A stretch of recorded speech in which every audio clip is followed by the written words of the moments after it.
Hi everyone, so today I want to go through my mac and cheese recipe. Mac and cheese is literally my one comfort food that I will always love forever, and this is my favourite recipe for it. It's one that I've kind of come up with mostly myself. It uses a pretty standard variant of mac and cheese, making a roux, and is really easy, but it's definitely very imprecise. I don't have proper measurements of stuff, so we're going to add the ingredients and the instructions below, and then I'm going to just kind of make it through here. First thing I'm going to do is get the water on for the pasta. I don't actually use macaroni, so I'm already deviating from what you probably should do anyway. I use Amori, and I just like the spirals better. And that's the only reason. This will work absolutely fine with regular mac and cheese. I'm going to get this on and part cook it first so that it's kind of sat ready and waiting for the cheese sauce. Because if the cheese sauce is ready and the pasta isn't, it starts to go a little weird. So the reason I tried to come up with this recipe was I wanted to kind of clone the Hard Rock mac and cheese, twisted mac and cheese that they do. And I really like that. I got really close with a version with all the peppers in. And then I realized that actually I kind of just want it as a mac and cheese base. So I made a couple of tweaks to that recipe and came up with this version. So got the water on, go put the pasta in when that's boiling, and I'm going to start by making a roux, which is butter and flour. It's supposed to be in equal quantities. I don't actually really weigh them out or do it by weight. I just kind of do it by feel. I'll show you what I like mine to look like, and then I'll start cooking that down. Okay, the water is just about boiling. I like to finish this off in the oven, so I'm only par cooking the noodles. If I was fully cooking them, I'd need to wait till it was really boiling. So I'm going to dump those in now, give them a few minutes less than the amount of time it says on the packet. These ones I think are 9 to 11 minutes, so I'm going to do them for about sort of 7 to 9. That would be a good range for those. And then hopefully they'll be only partially cooked when I finish them off in the oven. I'm using the entire bag of pasta because whenever I make this, I pretty much just want to make loads of it and then eat it for the next few days. You can definitely scale this up or scale this down depending on how you prefer to do it or how much you're trying to cook for, but to keep things easy, I just dump the whole bag in. Look at that pot. I love this pot. Our pots at home are too small to contain a whole bag, so it always overflows. This is going to be perfect. Really excited. If I was pushed for time at this point, I'd be starting to make the roux already, but because we've got loads of time today, I'm just going to cook the pasta and then leave it to one side when it's already done so I can just focus all my attention on the roux. So the pasta is not quite cooked, which is great because you want it part cooked so that it can cook off later in the oven. I'm just going to drain that now and then stick it in a dish off by the side so it's out of the way. So this is a large amount of pasta. This recipe can feed probably about 4 to 5 people if it's a main, 6 to 7 maybe if you're only using it as a side. There is a lot of pasta here. So now we are going to start on the roux. It is very important to have everything ready before this step. So what I'm going to do is I'm going to cut up the cheese, make sure I've got my flour ready and all my other ingredients just so that I've got them to hand because you're not going to have much time and you don't want to leave the roux unattended because it could start to burn or it could start to stick. So you want to be all ready to go. For cheeses, I'm using 2 different types of cheese. I always like to use a blend in my pastas. And I am using, in particular, a hickory red smoked red Leicester and Monterey Jack as the bulk of the cheese.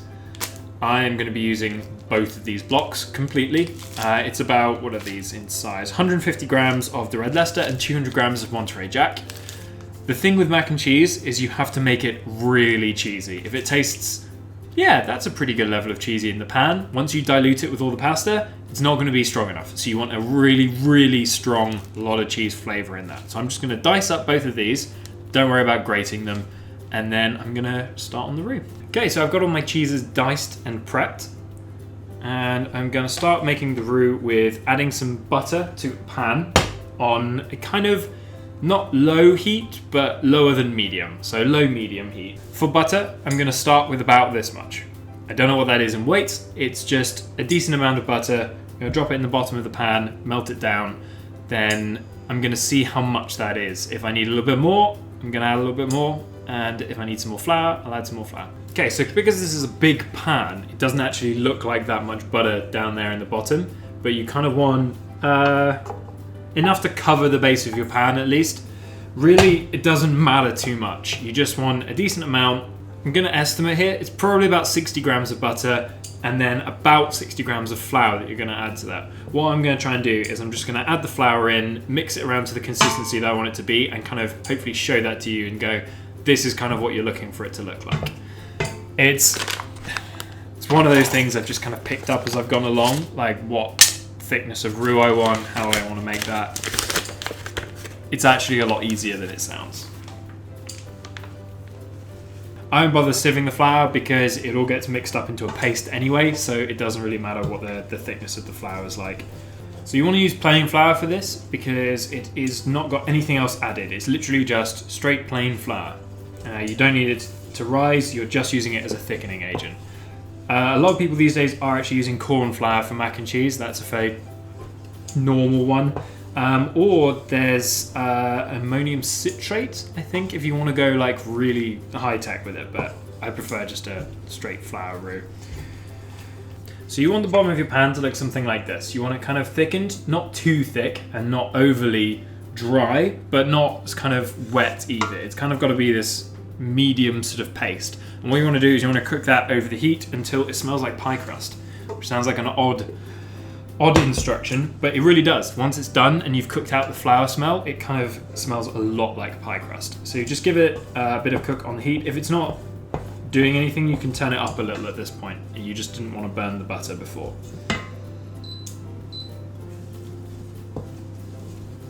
This should really only take a couple of minutes. It's a very quick step. You don't want to cook it all the way down to a dark roux. That would be what you would need if you're making kind of a Cajun Creole type dishes.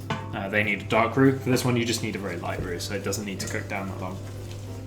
Okay, the next stage of it is to add milk. And I use Jersey Gold. I really like Jersey Gold. I think it's the best milk. It has a really nice high fat content as well, which really helps with making the roux. And you're going to turn this, I believe it's technically called a bechamel before you add cheese. So you pour this in, not too much, and then using a balloon whisk, you kind of whisk it in and it will start to thicken. The whole purpose of the roux is to thicken all the liquid that you add. So you're basically making a thick milk sauce. And if you look, it will instantly start to become much thicker. Once it's like that, you just add some more milk, whisk that in until that becomes a smooth sauce. Ooh. You can use a spoon for this, but I prefer a whisk because it breaks up the lumps a lot easier and makes it much smoother. But you'll be able to see the roux thickening the milk as soon as you add it, pretty much. So this is still a little lumpy, but you can see that it's gone much thicker, and that you can kind of, it's about ready for some more milk now.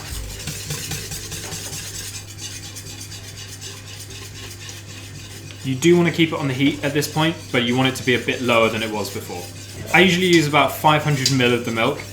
At some point, you'll find that it's not thick anymore and it starts to get runny. That's okay because you're about to add a load of cheese that also acts as a thickener. Just make sure that there are no lumps before you add the cheese. All runny. It's definitely thicker than milk, but it's not as thick as it was when you started. For this next bit, a lot of people like to take it off the heat. I don't think that makes any difference, and I like melting the cheese quicker. So at this point though, what I do usually add is about a teaspoon of mustard powder.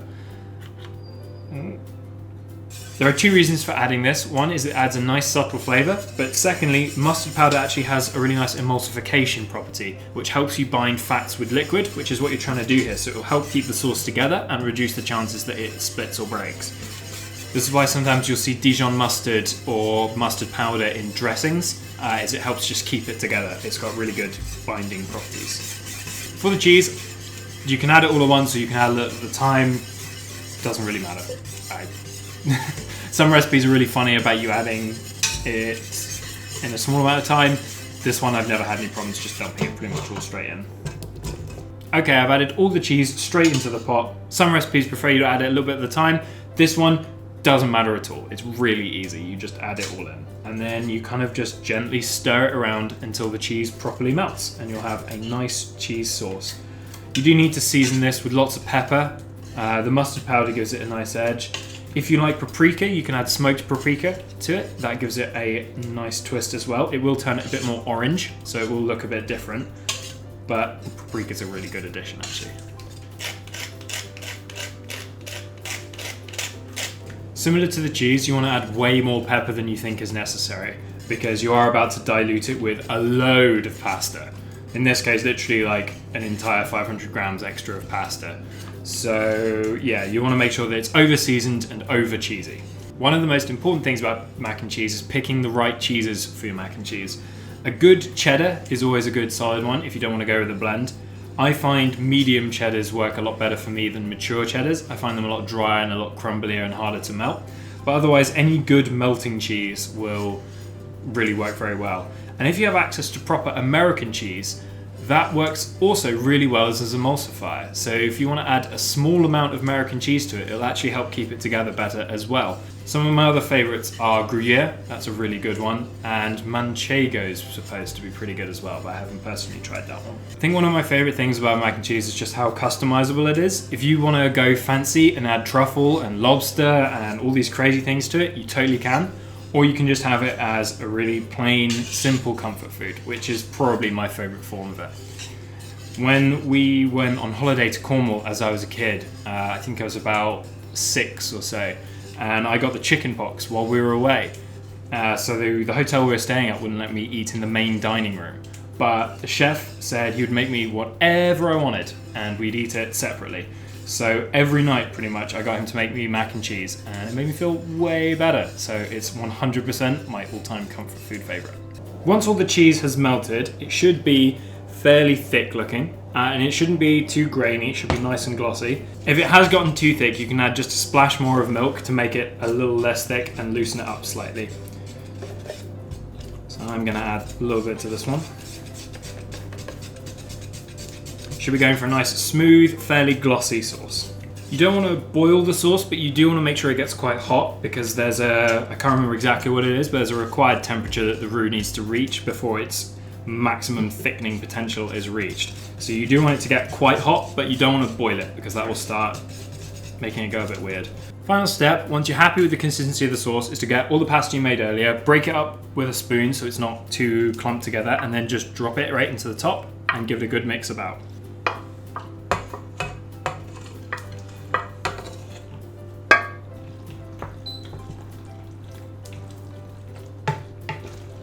So after giving that a good mix, here is about the point where if you cook the noodles all the way, you can just serve this straight up and eat it. But we're gonna put it in the oven and give it a nice crispy topping. So I'm gonna put this into a dish and then get the crispy topping ready to put on the top. So that's a nice dish of mac and cheese. All we need now is an extra saucepan and some more butter. And some panko breadcrumbs. So about this much butter again, straight into a pan on a fairly low heat. We just want to melt the butter now. Once it's melted, what we're going to do is we're going to add panko breadcrumbs. They are the best breadcrumbs for absolutely everything. What we're going to do is melt the butter, roll these around in it to coat them evenly, and then spread it all across the top. So you want enough of these to cover the size of whatever dish it is that you're using. You can get panko breadcrumbs from most big grocery stores or from Amazon or Asian supermarkets. I'm using panko because they are the best breadcrumbs of all time, because they go incredibly crispy, and they're really good for frying anything that you want a crispy coating on, and they go really nicely on the top of mac and cheese. Didn't have quite enough butter in that one, so I'm going to add some more. What you want is an even coating of butter on all of the breadcrumbs.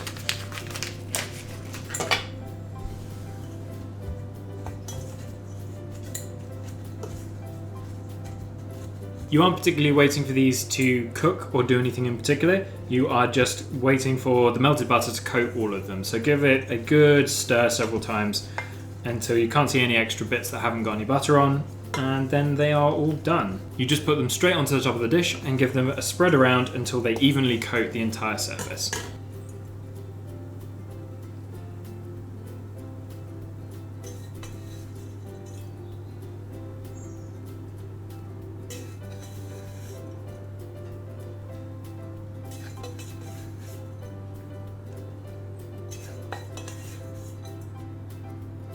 Okay, so that's all done with a nice even layer of breadcrumbs. You'd be actually alright to just stick this straight in the oven for 20 minutes and bake it right away. But if, like me, you kind of agree that nothing can have too much cheese on, you can add a light sprinkling of parmesan onto the top to just give it that extra bit of cheesy flavour. So you just want to evenly sprinkle some of that all over, not too thick and not too many big lumps, and that will hopefully toast up nicely with the breadcrumbs. So this is going into the oven now at 180 for about 20-25 minutes until it goes nice and golden brown and crispy on the top. Okay, so there we go, we're all done. I had mine with some bacon for lunch, and I think it came out really well. I like the way it looks, I like the nice coating on the top, and it tasted great. So thank you for watching, and let me know in the comments how this recipe went for you. If there's any other tweaks or additions that you like to do with your mac and cheese, also let me know as well. So thank you, and I'll see you next time. Bye.